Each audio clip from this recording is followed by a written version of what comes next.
This is a situation currently unfolding in my life.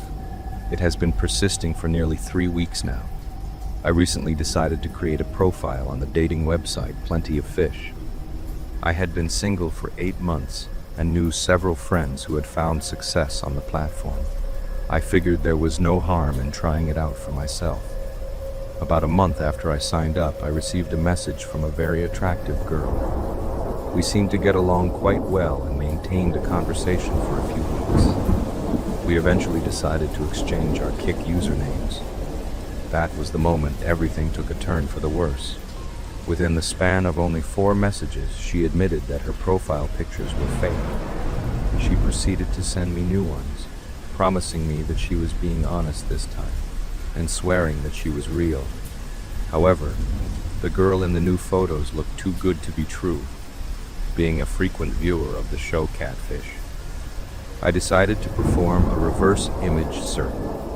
My suspicions were confirmed when I found the identity of the real girl in the photos. When I confronted her with my findings, she sent another set of images. Once again, a quick search proved they were not her. At this point, I became completely fed up with the deception. I told her firmly to never contact me again. My rejection caused her to become extremely angry. She began hurling every possible insult at me, claiming that she was a stripper. She claimed she could have provided me with any pleasure I desired, and insisted that I was the one missing out. Shortly after, I started receiving messages from various new accounts. These accounts on Plenty of Fish and Kik all claimed to be her friends or colleagues. However, they all utilized the exact same typing style she did. Deep down, I knew with certainty that they were all just her using different aliases. I finally decided I had dealt with enough of her behavior. I signed out of Kik on my mobile device, deleted the application entirely, and attempted to move on with my day. However, my phone soon began buzzing with standard text messages. She had somehow obtained my personal number. She started sending a barrage of messages, claiming she was sorry, professing her love for me, and stating she desperately wanted me back. Eventually, a final message appeared that contained nothing but a web link. I examined the URL and noticed it ended with the phrase, "I love you." I chose not to open it. Feeling physically sick to my stomach from the stress, I tried to have dinner, but I could not bring myself to actually cook anything. Instead, I simply sat at my desk in the dark with a burger and a Coke. I switched on my laptop, hoping to find a good show to watch as a distraction. However, I felt so mentally drained that I ended up mindlessly scrolling through reels on YouTube. Suddenly, without any input from me, a new browser tab jerked open. The same link from the text message, the one ending in "I love you," loaded itself onto my screen. The entire window theme instantly shifted into a deep, unnatural shade. My heart skipped a beat as a pop-up window appeared. It was a live feed of my own face, captured from my webcam. Another pop-up window appeared right next to it. In that frame, I could see the dim silhouette of a woman sitting in a pitch-black room, silently watching me through the screen. I panicked and immediately tried to shut the laptop down, but the entire system had been locked. Even the physical power button on the hardware would not respond to my touch. I looked at the icons on my desktop with horror. Every one of my files, including my office work, my personal photos, and my private documents, was now hidden behind an encryption shield. A message flashed across the center of my screen. It informed me that my system was locked. It stated that to regain access to my work and personal files, I was required to share my bank details with the lady in the shadow. It further noted that a fee of $500 would be charged. It was in that moment that I realized this was not a simple case of catfishing. It was a targeted scam originating from the dark web. I did not stick around to see what the silhouette would do next. I reached behind my desk and ripped the power cord for the Wi-Fi router out of the wall. Then, I flipped the laptop over and tore the battery straight out of the casing.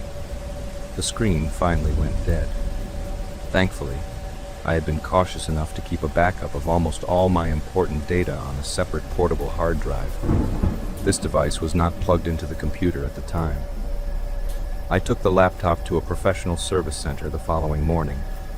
The technicians informed me that the entire operating system had been compromised and that they would have to reinstall Windows from scratch.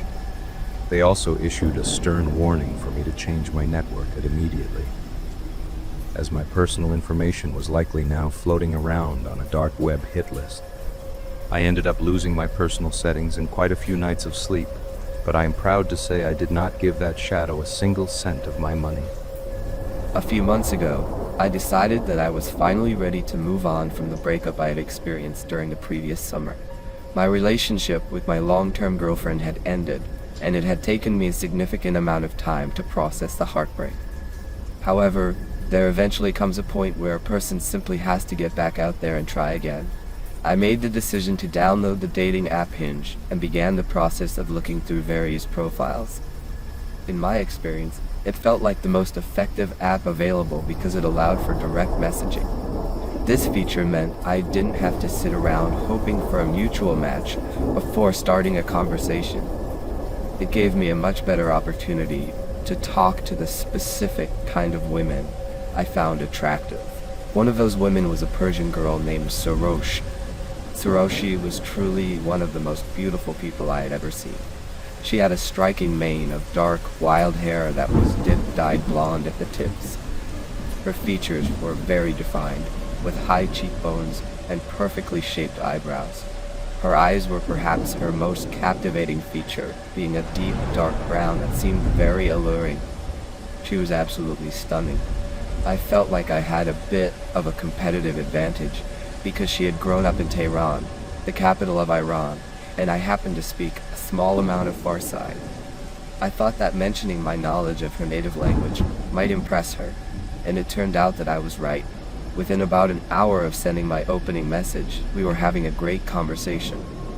She seemed to be an incredibly busy individual, so I felt quite flattered when she told me she would clear some time in her schedule to meet me. We eventually made arrangements to get coffee over the upcoming weekend. When the day of the date arrived, she showed up wearing her gym clothes.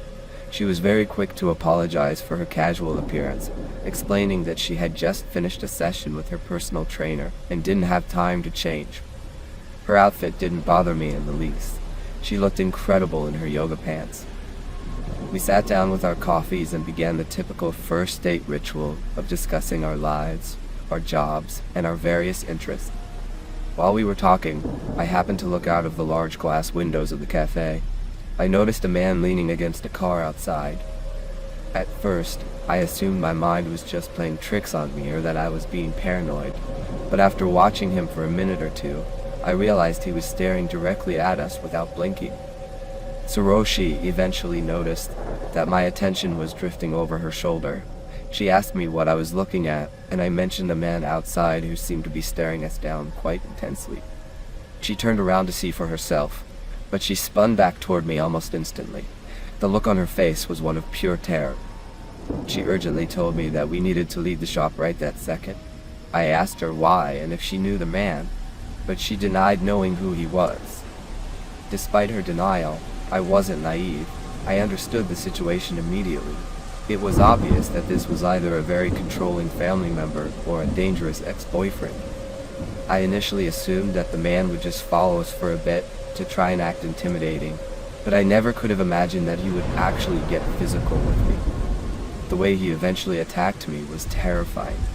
The city where I live is built up along a very wide river, and the coffee shop we had chosen was located right on the docks. As we started walking along the city's promenade, the man suddenly cornered me. He grabbed me tightly by the throat and began shoving me backward with a lot of force. Before I knew it, my back was pressed against the railings of the walkway, and I was leaning out over the water. I tried my best to pry his hands off of me, but the man was incredibly large and strong. No matter how hard I struggled, I couldn't break his grip. The river in my city is notorious for having an extremely powerful current. It is common knowledge that if someone falls into the water from a boat or the side of the promenade, they are in grave danger. The current is strong enough to pull a person under, drown them, and sweep them out into the Irish Sea in a very short amount of time. While he held me there, he began shouting threats at me. He told me in a very aggressive, macho way that I needed to leave Saroshi alone and stay away from her. During the struggle, Saroshi was hitting him on the head and screaming at him to let me go. All I could think about in that moment was that if I went over those railings and into the water, I was a dead man. I honestly don't think the man realized how dangerous the river was. Based on his voice, he didn't have the local accent, so he wasn't from our city. He probably thought he could just toss me into the water to embarrass me or scare me off, assuming I would be able to swim to safety. I knew for a fact that wouldn't have been the case. If he had pushed me, he would have ended up facing a manslaughter charge. Fortunately, he didn't follow through with throwing me over. After he had yelled and vented some of his anger, he finally let go of my throat. He backed away from us and started walking back in the direction he had originally come from. I can acknowledge that Saroshi was a gorgeous woman, and I can understand why a guy might feel bitter or jealous after a breakup. However, the level of aggression he showed was insane. If he had been just a little bit angrier, or if he had completely lost his temper, I wouldn't be around to tell this story. I would likely be floating somewhere in the middle of the Irish Sea, or perhaps washing up on a beach in County Cork as a corpse. It is a frightening thought to realize my life was nearly ended just because someone couldn't handle their jealousy. It is a chilling realization to look back at an evening and see exactly where the warning signs were ignored. A few months ago, a date began with a nagging sense of familiarity that could not be placed. The assumption was that the encounter had happened on a random night out, and because it was a last-minute arrangement, the expectations were kept low. A clear boundary was set early on. There was no desire for a serious relationship, only a casual hangout. In hindsight, that was the first mistake in a series of events that quickly spiraled into a nightmare. The man seemed decent enough at first, but his demeanor shifted the moment they arrived at the restaurant. While he declined to order food, he immediately began making forward comments about her body and curves. Though she tried to laugh it off to ease the tension, his bluntness felt inappropriate and aggressive. As she ate, the conversation took a turn toward the nice guy trope. He lamented about how other women never gave men like him a chance, which sent immediate red flags through her mind. Sensing danger, she fabricated a story about needing to head home early to dog-sit for her parents. He appeared to believe the excuse, but his behavior only grew more predatory. He spent the meal staring at her chest and pressured her for suggestive photos. When she expressed her discomfort and told him she didn't engage in that behavior, he briefly stopped, only to produce a strange set of gifts from his bag. He presented a bouquet of roses and, inexplicably, a bag of prawns from Tesco. Her confusion turned to genuine fear when he explained the gift. He claimed to know she loved prawns and tempura. The problem was that she had never mentioned her food preferences to him.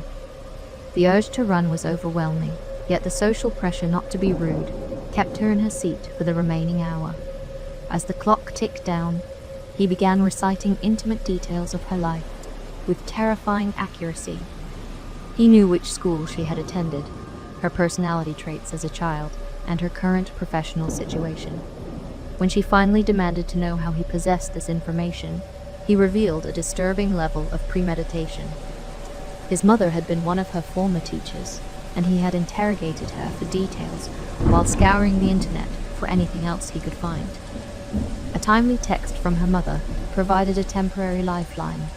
She used the notification as an excuse to end the date, claiming her parents had mixed up the schedule, and she needed to leave immediately. The man accepted this, but insisted on walking her home. She attempted to compromise by suggesting he only walk her halfway, as she wasn't comfortable revealing her address. It was then that he dropped another bombshell.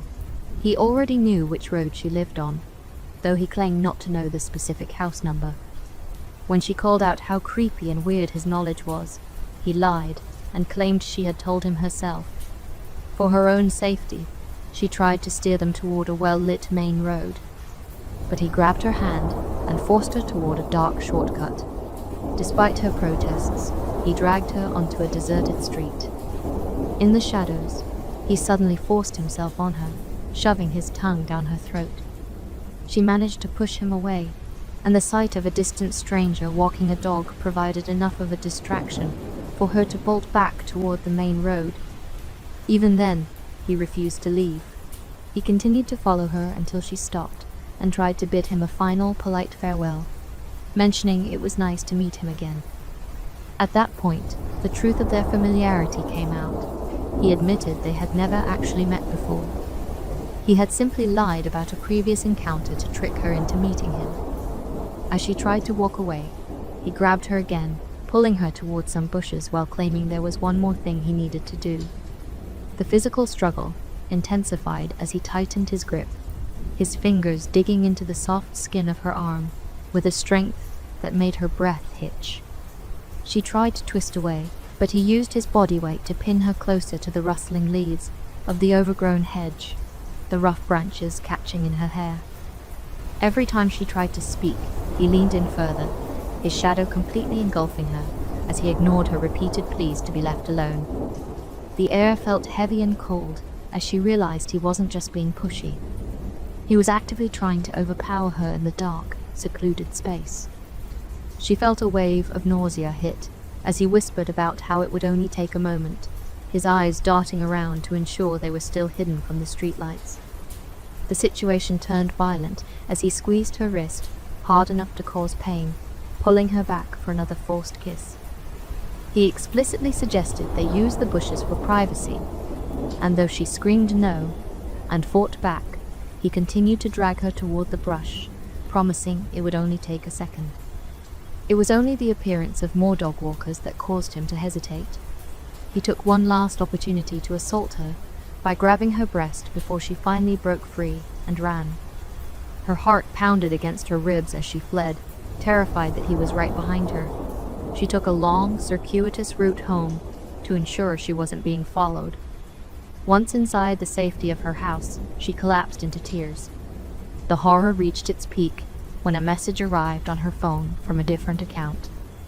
It was him describing the evening as the best date ever and calling her the prettiest girl he'd ever kissed. He signed off by calling himself a gentleman and mentioning that he was currently standing on her road. She sank to the floor, paralyzed by the realization of her proximity to him. Looking closer at his profile, the memory finally clicked. Years earlier, this same man had plagued her old Facebook account with disturbing messages and creepy, edited photos, professing his love. The entire terrifying ordeal, from the first greeting to the final threat, had lasted only 90 minutes, but the impact would last much longer. In early 2019, as a 16-year-old living in the UK, I agreed to a semi-blind date with a 19-year-old named Cameron. We had been introduced through a mutual friend and had seen photos of one another beforehand. To all outward appearances, Cameron seemed like a perfectly ordinary person. He enjoyed video games and anime, and nothing in his background suggested anything unusual or alarming. After exchanging numbers and texting for a single evening, we decided to meet the following day at a local Starbucks. Although I typically prefer to wait longer before meeting someone in person, I felt a sense of security, knowing we shared a trusted friend. I arrived at the coffee shop slightly ahead of schedule. Following my usual habit of buying my own drink, to avoid any sense of obligation, I ordered a coffee and found a seat facing away from the entrance. I spent about 15 minutes relaxing with a book until a text arrived from Cameron announcing his arrival. I messaged him back to indicate which table I was sitting at. Almost immediately, I felt someone standing directly behind me. As I began to turn my head to acknowledge him, he suddenly pressed his lips against my neck and began to suck on my skin before I could even utter a greeting. The gesture was incredibly invasive. I have always been deeply uncomfortable with anyone touching my neck due to being extremely ticklish. Even professional massages or hair treatments feel like an ordeal to me. To make matters worse, He had a heavy, unpleasant scent that reminded me of old dust. Startled and overwhelmed, I instinctively elbowed him in the chest to force him away. When he finally let go, he stared at me with an unsettling expression and gave a flat, deadpan laugh. The situation felt increasingly eerie. When I demanded an explanation for his behavior, he simply brushed it off by claiming he thought the gesture was cute. Despite my rising alarm, I tried to convince myself that first impressions could be misleading and that I should still attempt to have a conversation. However, he spent the duration of our talk staring inappropriately at my chest. He made a crude, direct comment, expressing surprise at my physical appearance based on my ethnicity, and stated his intention to keep me around. At that point, my discomfort turned into genuine fear. The vibes he was giving off were so predatory that I didn't feel safe simply standing up and walking out the front door. I retreated to the ladies' bathroom and waited for another woman to enter. Once someone arrived, I explained my situation and asked if she could help me leave without being spotted, as I was terrified he might try to follow me home. The woman was incredibly kind and agreed to help, even lending me her hat and scarf to mask my appearance. Under the cover of the winter accessories and the crowded room, we walked out together. She successfully helped me slip out through the Starbucks back exit without him noticing my departure. Afterward, he reached out to our mutual friend to ask where I had gone, but I instructed my friend never to mention me to him again. While I sometimes feel guilty for not ending the date more formally, the fear I felt in that moment was overwhelming. It was a disturbing experience that I hope never to repeat. For reference, I am a 27-year-old female, and this story takes place 10 years ago when I was 17. I had just started university and was excited about having a fresh new start, since I'd always been a nerdy outcast in high school. I had never had a boyfriend before.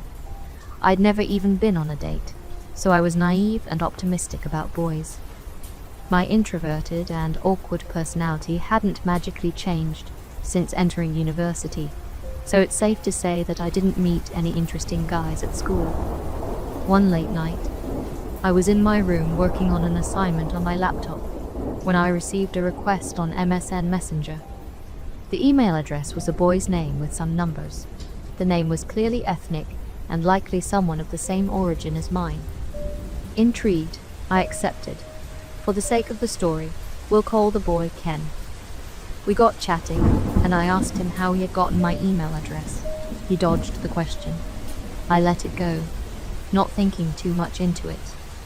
This was from a time when it was normal to accept anyone and everyone as a friend on Facebook, as well as other social media platforms.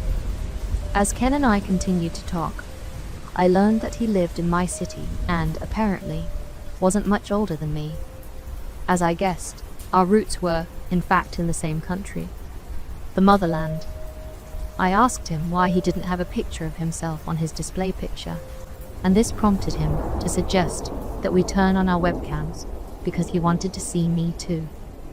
I declined, but he insisted. Somehow, he convinced me, and we both switched on our webcams. I was pleasantly surprised and somewhat relieved to see that Ken was a good-looking young guy, chatting to me from the comfort of his bedroom, seemingly very normal. Our MSN chats carried on for a few weeks. They developed into texts, and we even had a few phone calls after I had agreed to give him my phone number. I started to develop a crush on Ken. He asked me to go out with him a few times, but I was always pretty busy with school, and our schedules weren't lining up. Finally, we found one afternoon when we were both free and decided to schedule a lunch date. Ken had a car and had offered to pick me up from my university after I was done for the day. I was a little too dressed up for my C++ programming class, but just right for the lunch date we had planned at the local vegetarian restaurant. Stupidly, I didn't tell any of my friends where I was going or with whom, because I was embarrassed about going on my very first date at almost age 18 with someone who had randomly added me on MSNA. I waited outside my building when a black car with heavily tinted windows pulled up beside me. The passenger side window rolled down, and sure enough, there was Ken sitting in the driver's seat. I was happy to see that he was just as cute in person as he was on webcam. However, what I wasn't expecting was the intense smell of weed floating out the car. Not relevant, but it is part of the first impression. Admittedly, I was a bit taken aback and was concerned that he might be driving high. He unlocked the doors and motioned for me to get in, so I did without dispute. As I sat down in the passenger seat, he started acting overly familiar in a way that made me uncomfortable. "So," I started, "do you know where the restaurant is? I can guide you if you want." He smirked at me, but didn't say anything, and just started driving. Okay, kind of weird. I thought maybe I was just nervous or awkward, both of which I could sympathize with, so I let it be. I was about to try my hand at a little small talk, which I'm no good at, when I noticed him heading towards the highway ramp. I started to worry because the restaurant was not far from my campus, and there was no reason for us to be getting the highway. You don't need to get the highway. The restaurant's actually really nearby. I can guide you. I tried to keep my voice steady, but I could hear my own nervousness. Ken finally spoke for the first time since I'd gotten in the car, suggested changing plans and going somewhere more private instead. We can play Need for Speed, and I can make you lunch. I realized I was putting myself in a risky situation with someone I barely knew for the first time, and I hadn't told anyone where I was going. My mind was racing. I knew that this would be an utterly stupid thing to do, and despite the clear red flags waving in my face, I decided that I didn't want to ruin our first date by rejecting his offer to make me lunch and play Need for Speed together, which I told him I liked playing. Don't judge me. So, like an idiot, I reluctantly agreed to avoid being rude. We made it to his house. It was apparently his family's home, and was situated in a sort of shady neighborhood. We stepped inside, and of course, no one was home except us. It was sparsely furnished and looked unkept, which struck me as pretty odd for a family home. He informed me that his Xbox was in his bedroom. I hesitated in the doorway, but he sat at the foot of his bed in front of the TV and patted the empty space beside him for me to have a seat. There was literally nowhere else to sit in this room, so I cautiously sat down, keeping as much distance as I could between us. I started to relax as we played Need for Speed, and he made us peanut butter and jellies to munch on. I was about to laugh at myself for being overly paranoid when Ken did something bizarre. He got up onto the bed and sat uncomfortably close behind me, invading my personal space, an extremely awkward position, and tried to guide my hands on the controller. I started to ask him what he was doing, and as if this wasn't uncomfortable enough, his behavior suddenly crossed a clear personal boundary. That is when I really started to panic. I thought he was going to try and grope my chest, but instead he started squeezing, and he continued acting in a way that made me feel uneasy and unsafe. I was more than a little chubby back then. Freshman, and then some, so you can imagine what that might have been like. I dropped the controller in pure shock and quickly stood up, fixing my shirt. I was at a loss for words, and he did nothing but smirk at me until he reacted in a way that made the situation even more uncomfortable. I felt completely disgusted and violated. I'd had enough. I lied and told him that I had a group project to work on and needed to go. He asked where I lived so that he could drop me home. Thankfully, I had the common sense to not tell him and ask him to drop me back at school instead, where I would be supposedly meeting my classmates, and he obliged. After our very uncomfortable first date, I decided I didn't want to talk to Ken anymore. I didn't block him on MSN or my phone, our only two methods of communication, but I rarely responded to his messages, and I ignored all of his calls. Once he messaged me on MSN at around 11 p.m. asking me to come over and telling me that he would send a cab to bring me over to his place. Thoroughly annoyed, I responded. "What do you take me for? Why do you even think I would want to go to that?" He replied saying that it was nothing dirty and that he promised. It was just bizarre. I was disgusted and didn't even reply. He continued trying to get in touch with me for months and then suddenly vanished. I figured he'd finally gotten the point. Now, I wish this story ended here, but it doesn't. I last heard from Ken in late February. He had stopped trying to contact me shortly after Valentine's Day. In April, 2 nuclear family members and I went on a holiday to visit another relative called Annie, who was living in the Caribbean at the time. Annie, who I love dearly, was and still is a bit of an eccentric. She considers herself very spiritual and is an active member of a large, well-known spiritual organization. She is deeply connected with the motherland, more than the rest of us are, and goes back for frequent visits. While we stayed with her in the Caribbean, she told us about her most recent trip to the motherland, where she met a wealthy and well-connected local woman through the organization, who quickly became a very close friend. Connie, the con artist. During our visit, Anne introduced us to Connie virtually over Skype, because Connie lived in the motherland.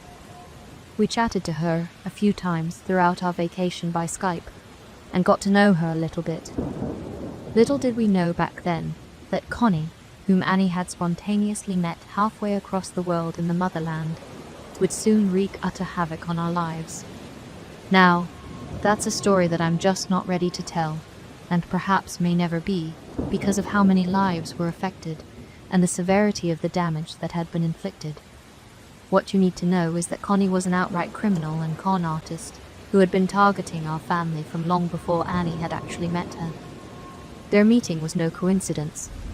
Not only did she manage to steal over $100,000 from our family, but she took any peace of mind or sense of security we had with it. When we finally caught on and confronted her, she insisted that we were mistaken, but disappeared into thin air once we forced her out of our lives. You're probably wondering what on earth this has to do with the story about Ken. Well, get this. The situation with Connie lasted many months. The whole thing is kind of a blur to me now, but as we spoke to her online in April, I remember the whole ordeal lasting well into the fall. While she normally resided in the motherland, Annie had invited her to visit and stay with us, where we, my whole family and I, presently live. That's when things really took a turn for the worst. Some of the things I clearly remember, and are important to this story, were that one. The whole time she was staying with us, she was trying to convince me to transfer schools to a very obscure school and program in the US. I don't even live in the US and was actually getting very pushy about it. And 2, she had asked me very personal and inappropriate questions and made uncomfortable comments about my personal life and future. Disturbing, I know. During this time, I was so emotionally drained and stressed that I didn't really think of anything but the situation at hand. In fact, I had stopped socializing almost entirely and even started habitually skipping classes. I had lost contact with my high school friends, and my university friends were too new to really care, so my strange behavior and new destructive habits went unnoticed. Fast forward one day after Connie's final disappearance in the fall. I was home with my dad when my cell phone rang. I looked at the caller ID, and it was a number I didn't have saved, so it was showing the contact information as whatever name the phone was registered under. My heart dropped to my stomach. My phone displayed a name. The first name was a man's name, and the last name was the same last name as Connie's. I began to panic, and I ran into my bedroom to answer the call. I had no idea what to expect, and when I answered the phone, I was greeted with a familiar voice. It was Ken. I honestly thought I was going to puke when I suddenly came to a realization that he had been a part of this whole sick plot. Of course, I don't have hard evidence to prove that he was connected to Connie, but let me explain. The timing of his appearance and reappearance into my life, the last name, a fairly unique surname originating from the part of the motherland where Connie is from, and I had never known Ken's last name until then. And the fact that he contacted me out of the blue, I had no idea why or how. It was all just too bizarre to be a mere coincidence. Of course, I freaked out at Ken when he called me, and I told him that if he ever called me again, I would call the police. His response was just a weird, dry half laugh, and then he said, "Well, okay then," in the most creepy voice you can think of, and hung up. I knew in my gut that that was their last attempt to get back in touch and somehow slither their way back into mine and my family's lives. Thankfully, I never heard from Ken again after that day. A while after all of this ended, I was having a conversation with a family member who was also closely involved in all of this, about the whole ordeal. And she told me she'd sensed something extremely wrong with Connie. She was pushing to have me sent off to the US to that obscure school, and she had an unshakable feeling that Connie was involved in some sort of trafficking scene, and that if I left, she would never see me again. The horrifying pieces came together, and I was just too damn naive to have seen it before. The memories flooded back to me when I heard that. How Ken told me, nothing dirty, I promise, when he invited me over, and how Connie was telling me to remain a virgin. As I said, I had never told a soul about Ken, nor about the weird V-card conversation with Connie. I strongly and firmly believe that Ken had been a sort of player in Connie's game, and was just there to keep me away from guys, and prevent me from having a boyfriend. For those of you wondering why we never called the police on Connie nor Ken, because nothing illegal ever happened at face value. It's a bit hard to explain. I'll also mention that I tried to find Ken online many times after everything ended. I don't know why. Perhaps I felt like I wanted to expose him or call him out, and wasn't able to find a sliver of information on him. Not by the name Ken, nor by the name on the caller ID. It was as if he never existed. Also, from this incident onwards, I can't stomach a lot of these spiritual organizations. I never liked the idea to begin with, but now I've truly experienced how they can both attract the vulnerable and unsavory who are looking for someone vulnerable to prey on. No judgments to those who are into those sort of things. It just isn't for me personally. I would like to hear what you guys think of this. Do you think my suspicions are plausible? What do you make of Ken and Annie? And to you both, I hope you rot in hell.